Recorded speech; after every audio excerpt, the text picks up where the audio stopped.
Sir Pak deputy PM చేసిన వ్యాఖ్యలు అమాయకులను చంపిన ఉగ్రవాదులను స్వాతంత్ర సమరయోధులుగా ప్రశంసిస్తారా? ఇక ఆ దేశ కల్చర్ అది, అదొక టెర్రరిస్ట్ కంట్రీకి టెర్రరిస్ట్లో ఫ్రీడమ్ ఫైటర్స్ కనబడతారు కదా. మీరు ఇంకేం కనబడతారు?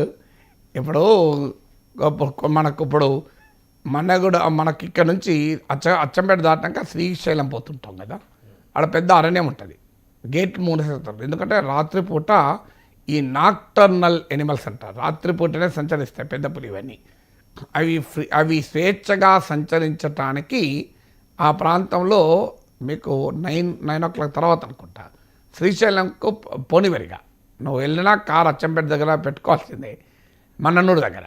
ఎందుకు? వాటి లక్ష్యం అవి రాత్రిపూట సంచరిస్తాయి కనుక అవి రాత్రి సంచరిస్తాయి అంటే వాటి స్వభావం కదా. మరి పాకిస్తాన్ స్వభావం ఏంది? రక్తం తాగే దేశం, అది తీవ్రవాదాన్ని పెంచి పోషించే దేశం.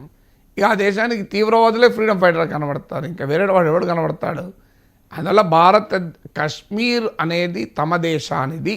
ఇప్పుడు అసీముని అదే అన్నాడు కదా, ఇట్ ఈజ్ అవర్ జగ్లర్ వే అని అన్నాడు. అసలు 44% పాకిస్తాన్ భూభాగంలో ఉన్నది బెలూచిస్తాన్, అది కాదా జగ్లర్ వేన్. ఆ బెలూచ్ లిబరేషన్ ఆర్గనైజేషన్, మీరు ఏ బెలూచిని అడగండి, మాకు పాకిస్తాన్ సంబంధం లేదంటారు వాళ్ళు, మేము వెళ్ళిపోతామంటున్నారు. ఖైబర్ పఖ్తూన్వా ఈ ప్రాంతంలో మీకు టెరిక్కి తాలిబాన్ పాకిస్తాన్ తిరగబడుతోంది, పాకిస్తాన్ సృష్టించిన తాలిబానే పాకిస్తాన్ పైన తిరగబడుతోంది. ఇంకా కాశ్మీర్ పైన భ్రమలు పెంచి ఫ్రీడమ్ ఫైటర్స్ అని కాశ్మీర్ తీవ్రవాదులను అంటే, వారం రోజుల క్రితం పెళ్ళైన ఆడబిడ్డ మాంగళ్యాన్ని తెంచిన దుర్మార్గుడు స్వతంత్ర సమరయోధుడవుతాడా? ప్రపంచంలో ఇన్ని స్వాతంత్ర పోరాటాలు జరిగాయి, ఆసియా, ఆఫ్రికా, లాటిన్ అమెరికాలో. ఏ స్వాతంత్ర పోరాటంలోనైనా అమాయక ప్రజల అన్నం పుణ్యం జరగని జీవితాలు నాశనం చేశారా? ఒక తండ్రి పిల్లల అంత్యక్రియలు చేయాల్సిన పరిస్థితి తెచ్చారా? ఒక భార్య భర్త శవం దగ్గర కూర్చొని ఏడవాల్సిన సిచ్యువేషన్ తెచ్చారా? హనీమూన్కి వచ్చి భర్తను కోల్పోయిన పరిస్థితి చూసామే ఏ స్వాతంత్ర పోరాటంలోనైనా. అసలు ఆయుధాలే లేని ప్రజలపైన ఆయుధాలను ప్రయోగించడం హీరోయిజం అవుతుందా? దాన్ని పిరికి పందల్చడే కాదా? అందువల్ల ఏ ప్రపంచంలో ఏ స్వాతంత్ర పోరాటం, భారతదేశంలో కూడా 200 ఏళ్ళు నడిచిన స్వాతంత్ర పోరాటం, ఎవరైనా భగత్ సింగ్ బాంబులు వేశాడు కానీ ఒక్కడన్నా చనిపోయాడా? ఎందుకు వేశాడు బాంబులు? మా వాయిస్ బిగ్గరగా ప్రపంచం అంతా వినాలి అన్నాడు. ఆ బాంబులు వేసినందుకు ఉరికమ్మ వెక్కాడే తప్ప ఎవరి ప్రాణాలు తీయలేదు. స్వాతంత్ర పోరాటంలో స్వాతంత్ర సమరయోధులు వాళ్ళ ప్రాణాలు అర్పించారు.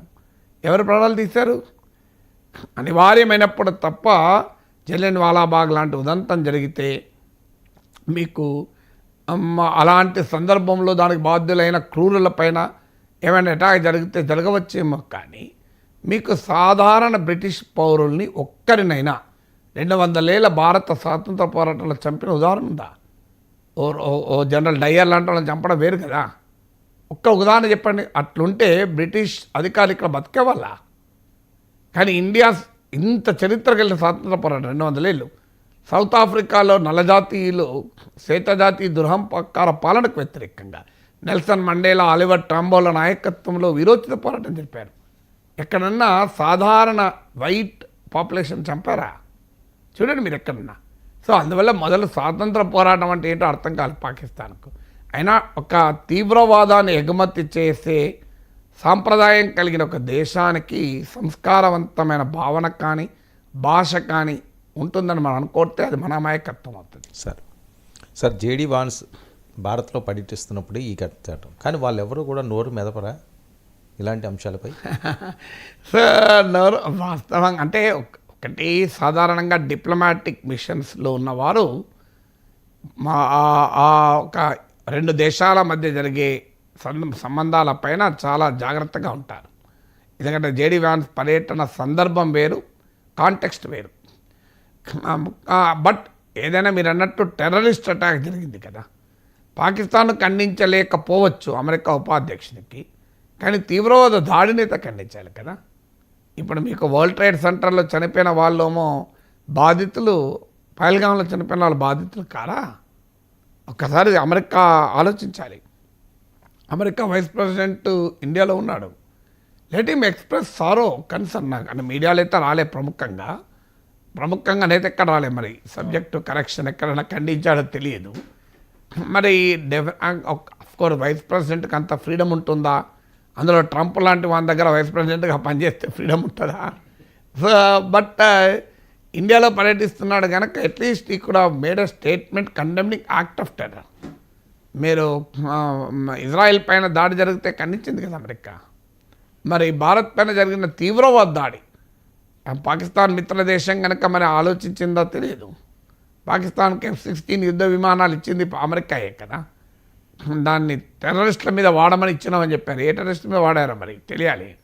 అందువల్ల అమెరికా డిప్లిసిటీ ఉన్నమాట నిజం తీవ్రవాదం పైన. బట్ మనం కంక్లూజివ్గా జేడీ వాన్స్ ఎందుకు కామెంట్ చేయలేదు అనే ప్రశ్నగానే మీకు పెద్దగా ప్రముఖంగా అయితే రాలే. మరి ఎందుకు కామెంట్ చేయలేదో అమెరికానే చెప్పాలి. సార్, మధ్యవర్తిత్వం అనే అంశం అన్నది చాలా అంశాల్లో మనం చూస్తుంటాం. ఇప్పుడు ఇలాంటి పరిస్థితుల్లో భారత్